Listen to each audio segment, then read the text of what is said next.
মনে করেন আপনি আমাকে মিথ্যা একটা অপবাদ দিয়েছেন এবং ধুয়ে রেখে দিয়েছেন একদম মিথ্যা অপবাদ দিয়ে।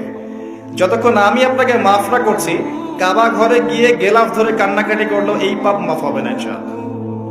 এই অবস্থায় মৌত হলে কি হবে? পরকালে দেখবেন আমি দাঁড়িয়ে আছি আপনার জন্য। আপনার হিসেব হচ্ছে, হিসেব শেষ। আপনি সালাত, সওম, হজ জাকাতে নেকি নিয়ে উঠেছেন, কিন্তু দেখছেন আমি দাঁড়িয়ে আছি, আমার মতো আরো 10 জন দাঁড়িয়ে আছে।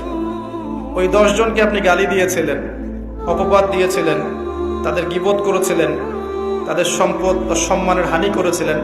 এখন কিয়ামতের মাঠে আপনার নেকি দিয়ে এই ঋণ শোধ করতে হবে, অন্য কোনো অপশন নাই।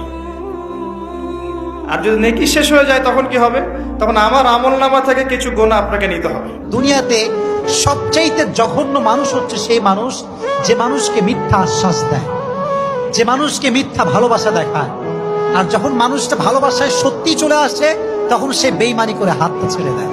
যে মানুষ মানুষের সঙ্গে ভালোবেসে বেঈমানি করে, সে মূলত বেঈমানি করে নাই, সে তাকে হত্যা করেছে। নাউজুবিল্লাহ পড়ে। اللهم